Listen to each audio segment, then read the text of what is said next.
Ici chacun chouchou, ici chacun riri, ici chacun rourou, chacun chichi, ici chacun rouchi. Mais c'est drame qu'on va encore parler, Oster. Alors, aujourd'hui, on va faire le courrier des lecteurs, hein, et figurez-vous que j'ai reçu vraiment pas mal de courriers, hein, je dois dire, hein, merci à tout le monde, mais Indo qui exagère, puisque par exemple ici j'ai une lettre où on me demande si Fran sur Esco tiendrait pas son nom du fait que l'Esco est trop dangereux du côté de Fran et qu'on crie au bacteux, hein, tu sais, chez ceux qui conduisent chez Botio, hein, sur l'Esco, qu'on leur crie Fran, Fran, mais Fran donc.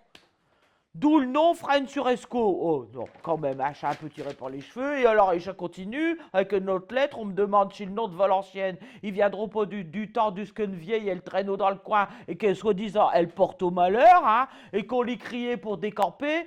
Valenciennes, Valenciennes, mais dégage de la lumière. D'où le nom de Valenciennes. Non, non, non. Moi, je dis non. Il y a des moments, c'est tout des carabistoules, hein.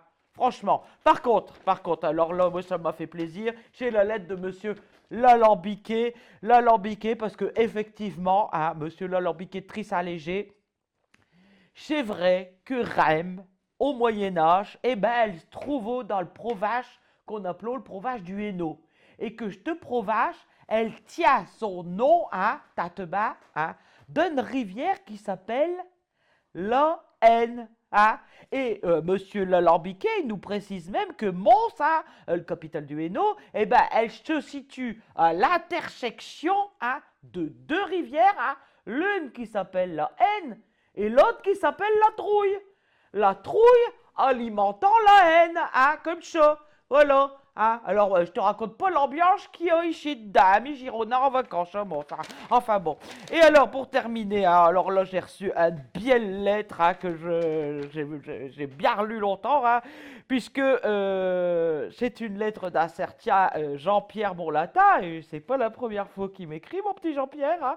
Et il nous dit que ce qui est vraiment de fabuleux, Jean-Pierre, hein, dans l'histoire de Rème, chez le personnage Joseph Clément. Oh, alors, Joseph Clément, hein, alors là, personne ne le connaît, mais lui, il connaît bien Jean-Pierre Monlapin. Chez Joseph Clément, c'était donc l'arrière-petit-neveu de Louis XIV, hein, et figurez-vous qu'il s'est retrouvé archevêque de Cologne-Tateba à l'âge de 2 ans. Incroyable, incroyable. Et il s'est retrouvé en exil, ce petit Joseph Clément, suite à la guerre de succession d'Espagne. Hein, tout le monde s'en souvient, tout chaud, parce que le fondateur de Charleroi, hein, qui s'appelait Charles Roi, oui. Charles II d'Espagne, hein, donc, il n'a au point fait d'enfant, il n'a au point de successeur. Hein. De ce fait-là, eh ben, il y a eu une guerre en Europe, hein, un peu partout, pour lui trouver un successeur. Hein, tout le monde y voulait en profiter. Donc, il y a eu des batailles dans tous les coins, et surtout par ici. Et là, Jean-Pierre Bonlatin nous précise, hein, que ici, c'est Château-le-Rouchy.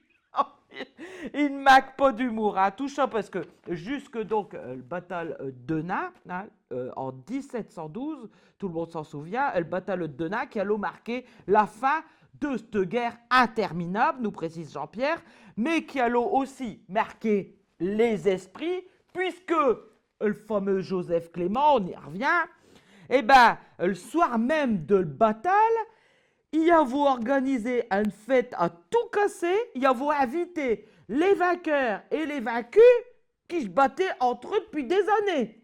Le soir même, hein, de la bataille. Et là, tu m'avoueras que j'ai quand même un peu fort de café, hein. De faire une fête entre des gens qui viennent de maquer de s'entretuer, hein, et vas-y que je t'accroche mes mains à ma taille, et que la chenille, elle redémarre, alors que le matin, je venais d'essayer de te zigouiller.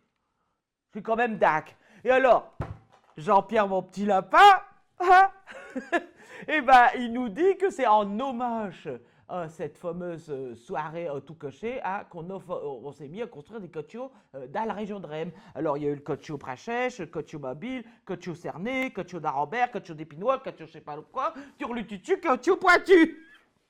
Et moi, j'ai envie de dire à Jean-Pierre, hein, Jean-Pierre, eh ben oui, c'est vrai, Jean-Pierre, qu'on sera encore en train de construire des cochos, hein, s'il n'y avait pas eu la révolution, hein, et l'arrivée du carbone, hein, la fameuse révolution et l'arrivée du carbone, comme on va le dire dans les épisodes suivants. Ici chacun chouchou, ici chacun riri, ici chacun rourou, chacun chichi, ici chacun rouchi.